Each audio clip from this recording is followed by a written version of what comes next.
ونستعينه ونستغفره ونعوذ بالله من شرور أنفسنا ومن سيئات أعمالنا من يهده الله فلا مضل له ومن يضلل فلا هادي له وأشهد أن لا إله إلا الله وحده لا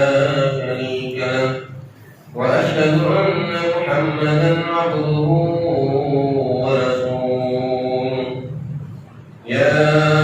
أيها الذين آمنوا اتقوا الله حق تقاته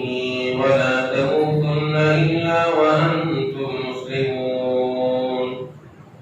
يا أيها الناس اتقوا ربكم الذي خلقكم من نفس واحدة وخلق منها زوجها وبث منهما رجالا كثيرا ونساء واتقوا الله الذي تساءلون به والأرحام إن الله كان عليكم رقيبا يا أيها الذين آمنوا اتقوا الله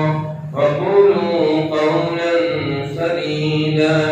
يصلح لكم أعمالكم ويغفر لكم ذنوبكم ومن يطع الله ورسوله فقد فاز فوزا عظيما أما بعد فإن خير الحديث كتاب الله وخير الهدي هدي محمد صلى الله عليه وسلم وشر الأمور محدثاتها وكل محدثة بدعة وكل بدعة ضلالة وكل ضلالة في النار اللهم صل على محمد وعلى آل محمد كما صليت على إبراهيم وعلى آل إبراهيم إنك حميد مجيد اللهم بارك على محمد وعلى آل محمد كما باركت على إبراهيم وعلى آل إبراهيم إنك حميد مجيد رب يسر ولا تعسر وتمم بالخير رب اشرح لي صدري ويسر لي أمري واحلل عقدة من لساني يفقهوا قولي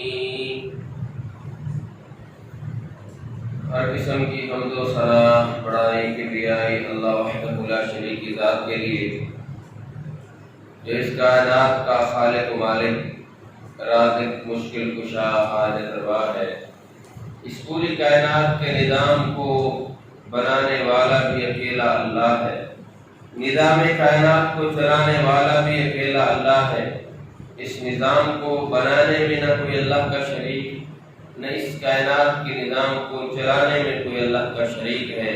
وہ ذات میں بھی اکیلا صفات میں بھی اکیلا اور اختیارات میں بھی اکیلا ہے انگنت اللہ تعالیٰ بے شمار درود و سلام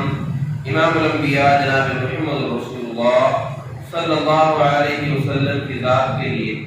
جو اس پوری کائنات کے لیے رحمت للعالمین بن کر آئے اور برو رحمت نازل صحابہ کرام رضوان اللہ علیہ اجمعین پر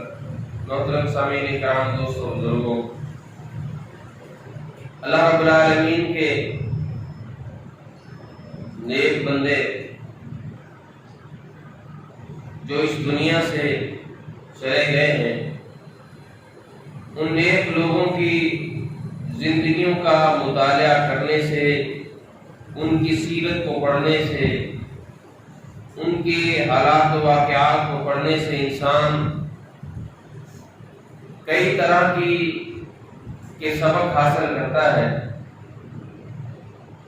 ہمیں چاہیے کہ ہم اپنے سلف صالحین کی سیرت کا بھی مطالعہ کریں سب سے پہلے رسول اللہ صلی اللہ علیہ وسلم کی سیرت کا مطالعہ کیا جائے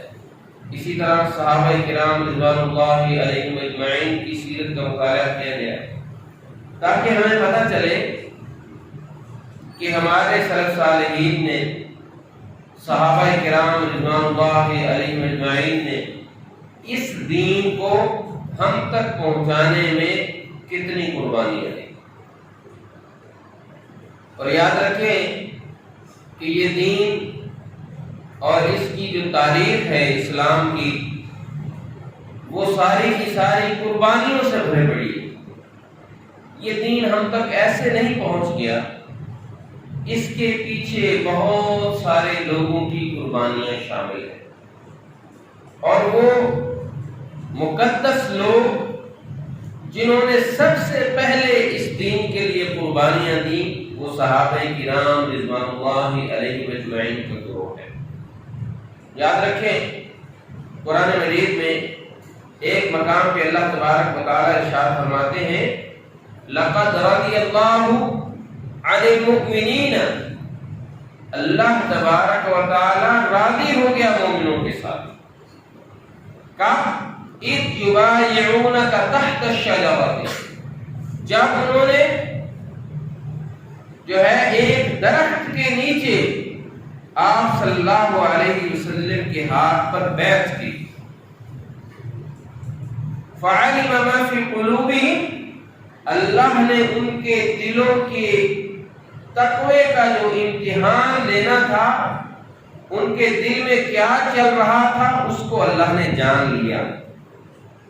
فانزل السکینۃ علیہم، اللہ نے ان پر سکینت نازل کر دی، سکون نازل کر دیا. وَأَثَابَهُمْ فَتْحًا قَرِيبًا، اور ان قریب ان کے لیے فتح کی بھی بشارت اللہ نے ان کو دے دی کہ ان قریب جو ہے مکہ فتح ہو جائے گا. اصل میں اس آیت کی تفسیر میں شان نزول میں یہ بات لکھی ہوئی ہے تفاسیر کے اندر کہ اللہ کے رسول صلی اللہ علیہ وسلم کو خواب میں دکھایا گیا کہ آپ عمرہ کر رہے ہیں. آپ مدینہ میں تھے، ابھی مکہ فتح نہیں ہوا تھا. آپ صحابہ کو لے کر کے مکہ کی طرف نکلتے ہیں. حدیبیہ کے مقام پر، یہ مکہ سے باہر ایک جگہ ہے، وہاں پہ پڑاؤ ڈال لیتے ہیں. اور رسول اکرم صلی اللہ علیہ وسلم جو ہے پہلے ان سے بات چیت کرنے کے لیے سیدنا عثمان رضی اللہ تعالیٰ عنہ کا انتخاب فرماتے ہیں کہ عثمان جاؤ ان سے بات کرو کہ ہم عمرے کی غرض سے آئے ہیں، لڑائی کی غرض سے نہیں، اور ہمیں عمرہ کرنے کے لیے جو ہے وہ ہمارے لیے جگہ خالی کر دی جائے تاکہ ہم عمرہ کر سکیں. اب جب حضرت عثمان رضی اللہ تعالیٰ عنہ کو وہاں بھیجا گیا تو پیچھے یہ افواہ پھیل گئی کہ حضرت عثمان رضی اللہ تعالیٰ عنہ کو شہید کر دیا گیا ہے. اور یاد رکھیں یہ ذو الحج کا مہینہ ہے. 18 ذی الحج کے بارے میں اکثر علماء کا یہی موقف ہے کہ سیدنا عثمان رضی اللہ تعالیٰ عنہ کی شہادت کا واقعہ بھی 18 ذی الحج کا ہے، اگرچہ بعض 12 کی طرف اشارہ کرتے ہیں. لیکن یاد رکھیں کہ حضرت عثمان رضی اللہ تعالیٰ عنہ کی شان عظمت کا پتہ اس واقعے سے بھی چلتا ہے. حضرت عثمان رضی اللہ تعالیٰ عنہ کو جب بھیجا گیا تو اللہ تبارک و تعالیٰ کے پیارے نبی جناب محمد رسول اللہ صلی اللہ علیہ وسلم نے مکہ کا سفیر بنا کے بھیجا. افواہ پھیل گئی کہ وہ شہید کر دیے گئے، جس سے صحابہ کرام رضوان اللہ علیہم اجمعین غصے میں آ گئے. کہا کہ یہ کیا، ہم نے تو بات چیت کے لیے انہیں بھیجا تھا. تو جب یہ بات پھیل گئی تو رسول اللہ صلی اللہ علیہ وسلم نے کہا کہ تم میں سے کون ہے جو عثمان کے قتل کا بدلہ لینے کے لیے تیار ہے. تو صحابہ کرام رضوان اللہ علیہم اجمعین جو 1400 کی تعداد میں تھے، سب نے رسول اللہ صلی اللہ علیہ وسلم کے ہاتھ پر بیعت کی. آپ صلی اللہ علیہ وسلم نے اپنے ہاتھ پر بیعت کرنے کے صحابہ کرام نے جب ہاتھ پہ ہاتھ رکھا تو آپ نے کہا یہ ہاتھ عثمان کا ہے، اور اس کے اوپر آپ علیہ السلام نے اپنے ہاتھ رکھا. کہا کہ جب تک ہم عثمان کے قتل کا بدلہ نہیں لیں گے تب تک ہم یہاں سے واپس نہیں جائیں. اس واقعے کو بیعت رضوان کہا جاتا ہے. یہ واقعہ ایک درخت کے نیچے پیش آیا. اللہ تعالیٰ فرماتے ہیں کہ رضی اللہ عن المؤمنین، اللہ مومنوں سے راضی ہو گیا. اذ یبایعونک، جب انہوں نے بیعت کی تھی، تحت الشجرۃ، ایک درخت کے نیچے. فعلم ما فی قلوبہم، اللہ نے ان کے دلوں کے ایمان کو اور تقوی کو جان لیا، پہچان لیا اور ان کے ساتھ اپنی رضا کا اعلان کر دیا اور ان پر سکینت بھی نازل کر دی۔ اب یہاں پہ غور کریں کہ اللہ نے ان 1400 صحابہ کرام کو، جن میں سیدنا ابو بکر بھی تھے، سیدنا عمر رضی اللہ تعالیٰ عنہ بھی تھے، سیدنا علی بھی تھے اور بے شمار صحابہ تھے، ان سب کے ساتھ اللہ نے اپنی رضا کا اعلان کر دیا کہ میں ان کے ساتھ راضی ہو گیا ہوں۔ اللہ، کتنی بڑی خوشخبری! اللہ راضی ہو جائے، یہ اللہ کی سب سے بڑی نعمت ہے۔ کسی کے ساتھ بھی اللہ یہ اسے کہہ دے کہ اللہ فرمائے میں تجھ سے راضی ہو گیا، تو یہ اس کے لیے کتنی سعادت اور خوش نصیبی کی بات ہے۔ پھر ان لوگوں کے لیے اللہ نے اپنی رضا کا اعلان کر دیا۔ اللہ کہہ رہا ہے کہ میں ان سے راضی ہوں۔ افسوس کی بات ہے کہ آج بھی بہت سے لوگ ایسے ہیں جو ان کے بارے میں عجیب و غریب باتیں بھی کرتے ہیں اور ان سے ناراض ہیں، بغض و عداوت رکھتے ہیں۔ جن سے اللہ نے رضا کا اعلان کیا ہوا ہے، ان سے ناراض ہونے کا ہمیں کیسے حق پہنچتا ہے؟ تو خیر، سیدنا عثمان رضی اللہ تعالیٰ عنہ کے بارے میں جب یہ بات مشہور ہوئی، رسول اللہ صلی اللہ علیہ وسلم نے سب صحابہ سے بیعت کی۔ صحابہ کرام رضوان اللہ علیہم اجمعین نے بیعت کی کہ جب تک ہم عثمان رضی اللہ تعالیٰ عنہ کا قتل کا بدلہ نہیں لیں گے تب تک ہم یہاں سے واپس نہیں جائیں۔ پھر بعد میں یہ پتہ چل گیا کہ ان کو شہید نہیں کیا گیا بلکہ ان کو روک لیا گیا ہے۔ تو بات کرنے کا مقصد یہ ہے، اس واقعے سے ہمیں صحابہ کرام رضوان اللہ علیہم اجمعین کی شان، عظمت کا بھی پتہ چلتا ہے کہ اللہ نے ان سے اپنی رضا کا بھی اعلان کیا ہوا ہے، اور سب سے بڑھ کر حضرت عثمان رضی اللہ تعالیٰ عنہ کی عظمت اور شان کا پتہ چلتا ہے کہ ان کی وجہ سے یہ واقعہ پیش آیا اور اللہ نے سب کے ساتھ اپنی رضا کا اعلان فرما دیا۔ اللہ کی رضا 1400 صحابہ رضوان اللہ علیہم اجمعین کو نصیب ہوئی اس واقعے کے اندر۔ اب اس کے بارے میں ایک اور واقعہ بھی ملتا ہے کہ اللہ کے نبی صلی اللہ علیہ وسلم نے جیسے حضرت عثمان کو ان کی طرف سفیر بنا کے بھیجا، اسی طرح عروہ بن مسعود ثقفی کو مکہ والوں نے بھی رسول اللہ صلی اللہ علیہ وسلم کے ساتھ بات چیت کے لیے بھیجا۔ وہ جب واپس جاتا ہے، اللہ کے نبی صلی اللہ علیہ وسلم کا جو منظر وہ دیکھتا ہے، اللہ کے نبی کے ساتھ جو صحابہ کی محبت ہے وہ اس کو دیکھتا ہے۔ لوگوں نے پوچھا کہ کیا دیکھ کر آئے ہو؟ کہا میں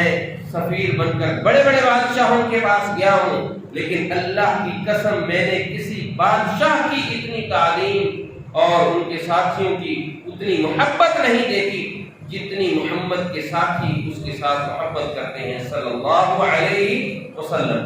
یعنی اتنی محبت کہ آپ جب وضو کرتے ہیں تو آپ کے وضو کا پانی بھی وہ نیچے نہیں گرنے دیتے، اس کو وہ اپنے چہروں پر اور اپنے جسموں پر مل لیتے ہیں۔ اتنی شدید محبت صحابہ کرام رضوان اللہ علیہم اجمعین رسول اکرم صلی اللہ علیہ وسلم کے ساتھ کیا کرتے تھے۔ یہاں سے پتہ چلتا ہے کہ ہمیں بھی رسول اللہ صلی اللہ علیہ وسلم سے بے حد محبت ہونی چاہیے۔ ایک حدیث میں بھی آتا ہے، صلح حدیبیہ کے موقع پر، بیعت رضوان کے موقع پر رسول اللہ صلی اللہ علیہ وسلم کے ساتھیوں کے بارے میں کہ اللہ کے نبی صلی اللہ علیہ وسلم نے فرمایا لا يدخل النار ان شاء اللہ من اصحاب الشجرۃ، جہنم کی آگ میں انشاءاللہ وہ لوگ داخل نہیں ہوں گے جو اس درخت کے نیچے کھڑے ہو کر اخذ الذین بایعوا تحتها، جنہوں نے اس درخت کے نیچے بیعت لی تھی۔ یہ صحیح مسلم کی روایت ہے۔ یہاں سے قرآن اور صحیح حدیث کی روشنی سے پتہ چلتا ہے کہ اس وقت جو صحابہ کرام رضوان اللہ علیہم اجمعین موجود تھے وہ پکے جنتی ہیں۔ ان کے جنتی ہونے میں شک کرنا بھی انسان کو ایمان جو ہے وہ دائرہ ایمان سے خارج کرنے والی بات ہے۔ اسی طرح صحابہ فرماتے ہیں کہ ہم اس وقت 1400 کی تعداد میں تھے، اللہ کے رسول صلی اللہ علیہ وسلم کے ساتھ تھے۔ تو یہاں سے حضرت عثمان رضی اللہ تعالیٰ عنہ کی شان و عظمت کا پتہ چلتا ہے۔ حضرت عثمان رضی اللہ تعالیٰ عنہ کی شہادت کے حوالے سے ہی چند باتیں میں ذکر کرنا چاہتا ہوں کہ حضرت عثمان کون تھے۔ یاد رکھیں کہ یہ مسلمانوں کے تیسرے خلیفہ تھے۔ سیدنا ابو بکر صدیق رضی اللہ تعالیٰ عنہ پہلے خلیفہ، سیدنا عمر بن خطاب رضی اللہ تعالیٰ عنہ دوسرے خلیفہ، سیدنا عثمان بن عفان رضی اللہ تعالیٰ عنہ یہ تیسرے خلیفہ تھے۔ اور یاد رکھیں کہ یہ رسول اللہ صلی اللہ علیہ وسلم کے داماد بھی تھے۔ اللہ کے نبی صلی اللہ علیہ وسلم کی بیٹی حضرت رقیہ رضی اللہ تعالیٰ عنہ کے خامن بھی تھے۔ اللہ کے نبی صلی اللہ علیہ وسلم کی حضرت عثمان رضی اللہ تعالیٰ عنہ سے محبت کا اندازہ لگانا ہو تو اس بات سے لگائیں کہ اللہ کے نبی صلی اللہ علیہ وسلم نے جب اپنی بیٹی حضرت رقیہ رضی اللہ تعالیٰ عنہ کا نکاح حضرت عثمان سے کیا، اور پھر جب حضرت رقیہ رضی اللہ تعالیٰ عنہ نبی پاک صلی اللہ علیہ وسلم کی جو بیٹی ہیں وفات پا جاتی ہیں، اللہ کے نبی جب آتے ہیں دیکھا کہ عثمان غمگین ہے، پریشان ہے، کہا عثمان غم نہ کر اور پریشان نہ ہو، میں اپنی بیٹی ام کلثوم کا جو ہے نکاح تمہارے حق میں دیتا ہوں، میں اس کا نکاح تم سے کر دیتا ہوں، تم پریشان مت ہو۔ اور پھر جب حضرت ام کلثوم رضی اللہ تعالیٰ عنہ اللہ کے نبی کی دوسری بیٹی بھی وفات پا جاتی ہیں، تو پھر اللہ کے نبی صلی اللہ علیہ وسلم حضرت عثمان سے کہتے ہیں کہ عثمان اللہ کی قسم میری اور کوئی بیٹی نہیں، اگر میری 40 بیٹیاں ہوتی تو یکے بعد دیگرے میں تیرے نکاح میں دیتا رہتا، اے عثمان مجھے تجھ سے بہت محبت ہے۔ اللہ اکبر۔ یہاں سے پتہ یہ چلتا ہے کہ سیدنا عثمان رضی اللہ تعالی عنہ ایک عظیم انسان تھے اور صحابہ کرام رضوان اللہ علیہم اجمعین میں سے بہت زیادہ شان اور عظمت والے تھے۔ حضرت عثمان رضی اللہ تعالیٰ عنہ کے بہت سے القاب ہیں، ان میں سے السابقون الاولون کا لقب بھی ان کو ملا، یعنی سب سے پہلے کلمہ پڑھنے والوں میں سے ایک حضرت عثمان رضی اللہ تعالیٰ عنہ تھے، یعنی چوتھے نمبر پر۔ پہلے 3 لوگ ہیں جن کے بارے میں کہا جاتا ہے کہ انہوں نے سب سے پہلے کلمہ پڑھا، مردوں میں حضرت ابوبکر صدیق رضی اللہ تعالیٰ عنہ، عورتوں میں سیدہ خدیجہ رضی اللہ تعالیٰ عنہ، اور بچوں میں سیدنا علی رضی اللہ تعالیٰ عنہ، اور غلاموں میں حضرت بلال رضی اللہ تعالیٰ عنہ۔ تو ان کے بعد کہتے ہیں کہ سب سے پہلے اسلام قبول کرنے والے حضرت عثمان رضی اللہ تعالیٰ۔ حضرت عثمان رضی اللہ تعالیٰ عنہ نے جب کلمہ پڑھا مسلمان ہو گئے تو ان کے چچا حکم بن ابو العباس جو ہے، ابو العاص جو ہے، انہوں نے ان کو جو ہے لوہے کی زنجیروں کے ساتھ باندھ کر تپتی ریت پر ڈال دیا کہ شاید یہ جو ہے وہ اس مذہب سے جو ہے وہ باغی ہو جائیں اور اس مذہب کو چھوڑ دیں، لیکن ہر ممکن کوشش کر کے دیکھ لی، استقامت کا پہاڑ نکلے حضرت عثمان بن عفان رضی اللہ تعالیٰ عنہ، پھر ان کے چچا مجبور ہو کر کے ان کو چھوڑ دیے۔ حضرت عثمان رضی اللہ تعالیٰ عنہ کا جو ہے سلسلہ نسب اگر دیکھا جائے تو 5ویں پشت میں رسول اللہ صلی اللہ علیہ وسلم کے ساتھ ان کا نسب ملتا ہے۔ اللہ کے رسول صلی اللہ علیہ وسلم کی 5ویں پشت میں اللہ کے نبی صلی اللہ علیہ وسلم کا نسب اور حضرت عثمان رضی اللہ تعالیٰ عنہ کا نسب جو ہے وہ مل جاتا ہے۔ اسی طرح جو ہے اللہ کے نبی صلی اللہ علیہ وسلم کے بارے میں آتا ہے سیدنا عثمان رضی اللہ تعالیٰ عنہ اللہ کے رسول صلی اللہ علیہ وسلم سے اتنی محبت کرتے تھے اور اسلام سے بھی بے حد محبت کرتے تھے، دین کی خاطر اپنا سب کچھ قربان کرنے کے لیے ہر وقت تیار رہتے تھے۔ غزوہ تبوک کا جب موقع آتا ہے اللہ کے رسول صلی اللہ علیہ وسلم صحابہ کرام کو ترغیب دلاتے ہیں کہ 2.5 لاکھ رومیوں کا لشکر ہے جو جنگ کے لیے تیار ہے اور مسلمان 30,000 ہیں اور ان کے پاس ساز و سامان بھی نہیں ہے۔ اللہ کے نبی صلی اللہ علیہ وسلم نے صحابہ کو ترغیب دلائی، حضرت ابوبکر صدیق اپنے گھر کا سارا سامان لے آتے ہیں، سیدنا عمر بن خطاب رضی اللہ تعالیٰ عنہ گھر کا آدھا سامان لے آتے ہیں، حضرت عثمان رضی اللہ تعالیٰ عنہ کو اللہ کے نبی ترغیب دلاتے ہیں کہ اللہ کی راہ میں جہاد کے لیے خرچ کرو۔ حضرت عثمان رضی اللہ تعالیٰ عنہ 200 اونٹ جو ہے اس وقت اللہ کی راہ میں جو ہے وہ جہاد کے لیے وقف کر دیتے ہیں۔ اللہ کے نبی صلی اللہ علیہ وسلم اور زیادہ ترغیب دلاتے ہیں تو حضرت عثمان رضی اللہ تعالیٰ عنہ مزید 200 اونٹ دے دیتے ہیں۔ پھر اللہ کے نبی صلی اللہ علیہ وسلم ترغیب دلاتے ہیں پھر 300 اونٹ دیتے ہیں اور پھر ترغیب دلاتے ہیں، پھر مزید 200 اونٹ چوتھی بار بھی دیتے ہیں، اور اس کے ساتھ 1000 اشرفیاں بھی دیتے ہیں، 1000 دینار بھی دیتے ہیں۔ یعنی اتنی زیادہ اسلام کی خدمت مالی اعتبار سے جو سیدنا عثمان رضی اللہ تعالیٰ عنہ نے کی۔ اسی لیے جب کبھی بھی سخاوت کی مثال دینے کی بات آتی ہے تو سیدنا عثمان رضی اللہ تعالیٰ عنہ کا ذکر ہوتا ہے کہ وہ جو سکھا کے پیکر تھے، یعنی بے انتہا بے دریغ اللہ کی راہ میں خرچ کرنے والوں میں سے سیدنا عثمان رضی اللہ تعالیٰ عنہ تھے۔ تو اسی موقع پر اللہ کے نبی نے جب یہ جذبہ دیکھا غزوہ تبوک کے موقع پر کہ اتنا خرچ کیا، فرمایا ما ضر عثمان ما عمل بعد اليوم، اے عثمان آج کے بعد کوئی ایسا عمل نہیں ہے جو تجھے نقصان پہنچائے، یعنی تجھے جنت سے روکے، تو پکا جنتی ہے۔ اللہ کے نبی صلی اللہ علیہ وسلم نے ان کو جنت کی بشارت دے دی۔ یہاں سے بھی حضرت عثمان رضی اللہ تعالیٰ عنہ کی شان اور عظمت کا پتہ چلتا ہے۔ اسی طرح ایک حدیث میں آتا ہے کہ رسول اللہ صلی اللہ علیہ وسلم نے جو ہے جب مسجد نبوی کی جو ہے وہ جگہ تنگ پڑ گئی، اللہ کے نبی نے فرمایا کون ہے تم میں سے جو مسجد نبوی کے ساتھ والی جگہ کو خرید کے اللہ کی راہ میں وقف کر دے مسجد کی توسیع کے لیے،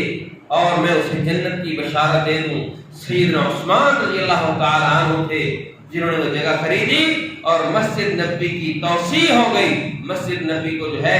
وہ وسیع کر دیا گیا۔ اسی طرح ایک موقع پر مسلمانوں پر جو ہے جب پانی کی تنگی ہوئی، اللہ کے نبی صلی اللہ علیہ وسلم نے دیکھا کہ ایک کنواں ہے جس پہ یہودی قابض ہے جو کہ قیمتاً صرف پانی کو دیتا ہے۔ اللہ کے نبی فرماتے ہیں کون ہے جو اس کنویں کو خرید کر مسلمانوں کے لیے اللہ کی راہ میں وقف کر دے، میں اسے جنت کی بشارت دینے کے لیے تیار ہوں۔ سیدنا عثمان رضی اللہ تعالیٰ عنہ نے اس کنویں کو خریدا اور مسلمانوں کے لیے اللہ کی راہ میں وقف کر دیا۔ ایک بار مدینہ کے اندر جو ہے وہ تجارت کے لیے سامان لے کے آتے ہیں، اس وقت شدید جو ہے وہ فاقہ کے حالات تھے۔ اللہ کے نبی صلی اللہ علیہ وسلم کے یہ پیارے صحابی حضرت عثمان رضی اللہ تعالیٰ عنہ کے پاس بڑے بڑے تاجر آتے ہیں، کوئی کہتا ہے کہ میں آپ کو اس کا اتنا دام دوں گا، کوئی 10%، کوئی 20%، کوئی 40% تک جو ہے وہ اس کی بولی لگاتا ہے۔ کہا کہ میں اس کو تو 200% کے بدلے بیچنا چاہتا ہوں۔ کہا اتنا دام مدینہ میں تمہیں کوئی دینے والا نہیں ہے۔ کہا آج مسلمان جس وقت مشقت اور پریشانی کے اندر مبتلا ہے، آج میں نے اس سارے مال کو اللہ کی راہ میں ان کے لیے وقف کر دیا ہے اور اس کا بدلہ میں اللہ سے لینے کے لیے جو ہے اس کو وقف کرتا ہوں۔ یہاں سے ہمیں یہ چلتا ہے کہ صحابہ کرام رضوان اللہ علیہم اجمعین میں سے حضرت عثمان رضی اللہ تعالی عنہ انتہا درجے کے اللہ کی راہ میں سخاوت کرنے والے اور اسلام کی مدد کرنے والے تھے۔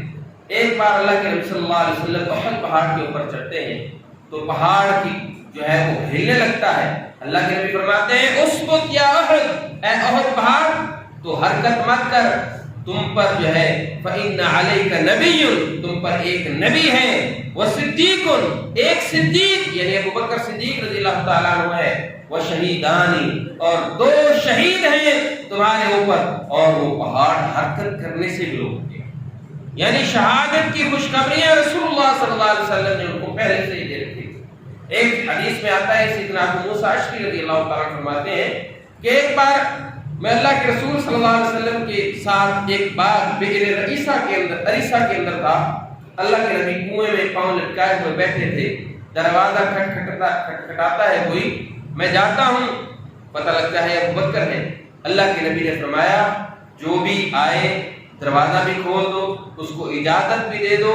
اور اس کو جنت کی خوشخبری بھی دے دو۔ وہ کہتے ہیں کہ میں جاتا ہوں، دروازہ کھولتا ہوں، سیدنا ابو بکر ہے رضی اللہ تعالیٰ عنہ، میں انہیں جنت کی خوشخبری دیتا ہوں۔ پھر تھوڑی دیر کے بعد آ کر وہ اللہ کے نبی صلی اللہ علیہ وسلم کی دائیں جانب بیٹھ جاتے ہیں، پھر دروازہ کھٹکتا ہے، پھر میں جاتا ہوں، پوچھتا ہوں کون؟ کہتے ہیں عمر بن خطاب۔ اللہ کے نبی صلی اللہ علیہ وسلم سے اجازت لینے کے بعد دروازہ کھلتا ہے، اللہ کے نبی فرماتے ہیں جو بھی آئے اسے جنت کی خوشخبری بھی دے دو، دروازہ بھی کھول دو۔ وہ کہتے ہیں کہ میں جاتا ہوں اور میں دروازہ کھول کر کے حضرت عمر بن خطاب رضی اللہ تعالیٰ عنہ کو جنت کی خوشخبری دیتا ہوں، اور پھر وہ آ